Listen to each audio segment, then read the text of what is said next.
Hello friends, ಎಲ್ಲರಿಗೆ ನಮಸ್ಕಾರ. Kannada life ಸ್ಟೋರಿನಿಂದ ಪ್ರತಿಯೊಬ್ಬರಿಗೆ ತುಂಬ ಧನ್ಯವಾದಗಳು. Thank you so much. Rich dad poor dad last ಎಪಿಸೋಡಲ್ಲಿ ಹೇಳಿದ್ದು ಈ ಸ್ಟೋರಿಯಲ್ಲಿ ಪೂರ್ತಿ ಹೇಳಿಕೊಳ್ಳಲಾಗಿದೆ. ಅವರು ನಗುತ್ತಾ ಸೋಗದಲ್ಲಿ ಕೊಂಚ ಜಾಗವನ್ನು ಕೊಟ್ಟು ನನಗೆ ಕುಳಿತುಕೊಳ್ಳುವುದಕ್ಕೆ ಅನುವು ಮಾಡಿದರು. 45 ನಿಮಿಷಗಳು ಕಳೆದು ಹೋದವು ಮತ್ತು ನಾನು ತೂಸು ಗಲಿಬಿಲಿ ಎಂದಿದ್ದೆ. ಸುಮಾರು 30 ನಿಮಿಷಗಳ ಹಿಂದೆಯೇ ಆ ಇಬ್ಬರು ಮಹಿಳೆಯರು ಹೊರಟು ಹೋಗಿದ್ದರು. ಇನ್ನೋರ್ವ ವ್ಯಕ್ತಿಯ ಅರ್ಧ ತಾಸಿಗೆ ಹಿಂದೆ ಬಂದಿದ್ದತ. ಆತನು ಜಾಗ ಖಾಲಿ ಮಾಡಿದ್ದ. ಮನೆ ಖಾಲಿಯಾಗಿರುವಂತೆ ತೋರುತ್ತಿತ್ತು ಮತ್ತು ನಾನಿಲ್ಲಿ ಅವರ ಲಿವಿಂಗ್ ರೂಮ್ನಲ್ಲಿ ಮಟಮಟ ನೋಡುತ್ತಾ ಮಕ್ಕಳನ್ನು ಶೋಷಿಸುತ್ತಾ ದುಡ್ಡು ಮಾಡುವ ಒಬ್ಬ ಆಸೆಬುರಕ ವ್ಯಕ್ತಿಯ ನಿರೀಕ್ಷೆಯಲ್ಲಿ ಕುಳಿತಿದ್ದೆ. ನನಗೆ ಆಫೀಸಿನಲ್ಲಿ ಕಾಗದಗಳನ್ನು ಅತ್ತಿತ್ತ ಸರಿದಾಡುವ ಸದ್ದು ಕೇಳಿಸುತ್ತಿತ್ತು. ಅವರು ಫೋನಿನಲ್ಲಿ ಮಾತನಾಡುತ್ತಿದ್ದರು ಮತ್ತು ನನ್ನನ್ನು ಕೃಪಾದೃಷ್ಟಿಯಿಂದ ನೋಡುತ್ತಿದ್ದರು.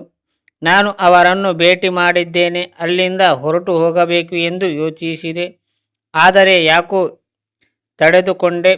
ಸರಿಯಾಗಿ 15 ನಿಮಿಷಗಳ ಬಳಿಕ ಶ್ರೀಮಂತ ಡ್ಯಾಡ್ ಆಫೀಸಿನಿಂದ ಹೊರಗಡೆ ಹೊರಟರು.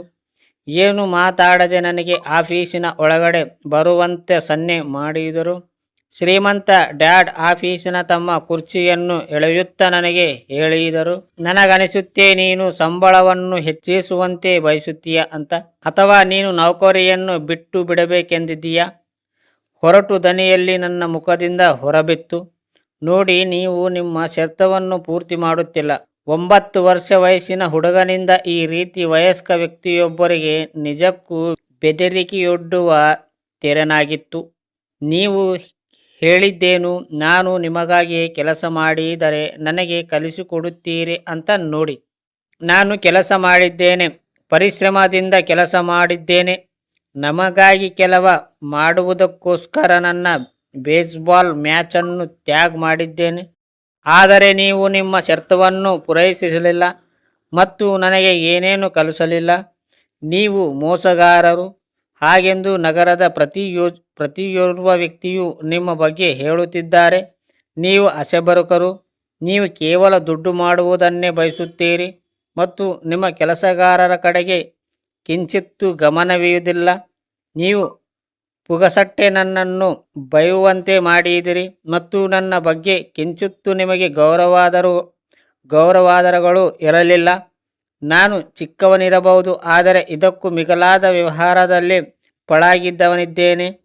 ಶ್ರೀಮಂತ ಡ್ಯಾಡ್ ತನ್ನ ಓಲಾಡುವ ಕುರ್ಚಿಯಲ್ಲಿ ಹಿಂದಕ್ಕೂ ಮುಂದಕ್ಕೂ ತುಳಿದಾಡುತ್ತಿದ್ದರು. ತಮ್ಮ ತುಟಿಯ ಮೇಲೆ ಬೆರಳಿಟ್ಟು ನನ್ನನ್ನು ದೂರುಗುಟ್ಟಿ ನೋಡಿದರು. ಕೆಟ್ಟದಲ್ಲ, ಆತ ಹೇಳಿದರು. 1 ತಿಂಗಳು ಕೂಡ ಕಳೆದಿಲ್ಲ ಮತ್ತು ನೀನು ನನ್ನ ಅನೇಕ ಕೆಲಸಗಾರರು ಹೇಳುವ ಮಾತನ್ನೇ ಹೇಳುತ್ತಿದ್ದೀಯ. ಏನು? ನಾನು ಹೇಳಿದೆ. ಅವರು ಏನು ಹೇಳುತ್ತಿದ್ದಾರೆ ಎನ್ನುವುದು ನನಗೆ ಅರ್ಥವಾಗಲಿಲ್ಲ. ಹಾಗಾಗಿ ನಾನು ನನ್ನ ದಮ್ಮಿಡಿ ಮುಂದುವರೆಸಿದೆ. ನನಗನಿಸಿತ್ತು ನೀವು ನಿಮ್ಮ ಶರ್ತವನ್ನು ನಿಭಾಯಿಸುತ್ತೀರಿ ಮತ್ತು ನನಗೆ ಕಲಿಸುತ್ತೀರಿ ಅಂತ. ಅದರ ಬದಲು ನೀವು ನನ್ನ ಮೇಲೆ ಅತ್ಯಾಚಾರ ಮಾಡುತ್ತಿದ್ದೀರಿ. ಇದು ದಬ್ಬಳಿಕೆ ಎನ್ನಬೇಕು, ಸರಾಸಗಾಟದ ದಬ್ಬಳಿಕೆ. ನಾನು ನಿನಗೆ ಕಲಿಸುತ್ತಿದ್ದೇನೆ, ಶ್ರೀಮಂತ ಡ್ಯಾಡ್ ಮೃದುವಾದ ಸ್ವರದಲ್ಲಿ ಹೇಳಿದರು. ಫ್ರೆಂಡ್ಸ್, ಅರ್ಥ ಆಯ್ತಾ ನಿಮಗೆ ಈ ಸ್ಟೋರಿ ಕೇಳಿದ ಪ್ರತಿಯೊಬ್ಬರಿಗೆ ತುಂಬ ಧನ್ಯವಾದಗಳು. ಮುಂದಿನ ಸ್ಟೋರಿಯಲ್ಲಿ ಇನ್ನೂ ಕಂಟಿನ್ಯೂ ಮಾಡ್ತೀನಿ.